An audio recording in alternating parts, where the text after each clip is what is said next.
फोरमायहरनो गोसो जादों गोजौनिफ्राय अर्डार मोननाय बायदि जायफ्रा थांनाय सरकाराव बिल मोननो थाखाय हाइकर्टनि साहारा लानानै केस होनायजों बिल मोननो हास्थायदोंमोन बिथांमोना जिहेतु दा बर्तमान हाग्रामा महिलारी सारा सरकाराव फैबाय बिनिखायनो आङो बुंनो सानदों जायफ्रा हाइकर्ट होनानै बिल मोननो नाजादोंमोन बिथांमोना गासैबो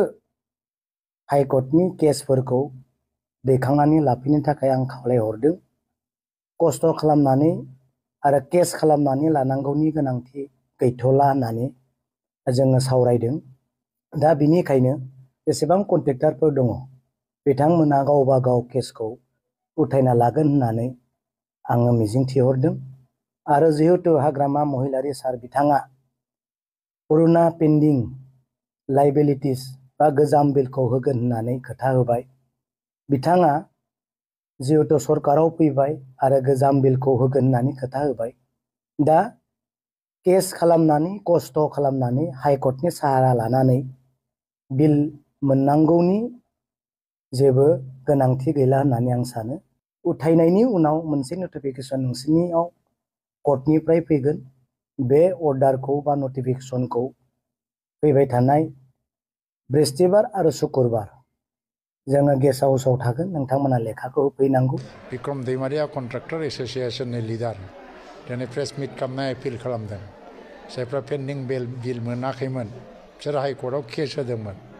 आरो बे केस होनाय कन्ट्राक्टरफोरखौ केस उइथड्र खालामनो आपिल खालामदों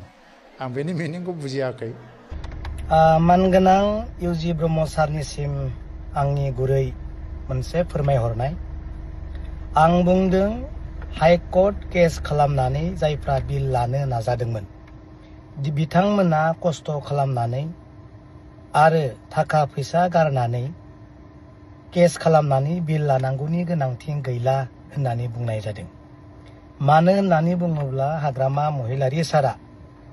जेफोर पेन्डिं बिलफोर दङ लाइबिलिटिसफोर दङ बेफोर खामानिनि गोजाम बिलखौ होनो थाखाय कन्ट्रेक्टरफोरनो बिल होनो थाखाय हाग्रामा महिलारी सारा इतिमध्ये खोथा होबाय बेनिखायनो खस्थ' खालामनानै बिलखौ लास्लायस्लाय हाग्रामा महिलारी सारा जिहेतु होनो थाखाय खोथा होबाय नों ओरैनो मोनगोन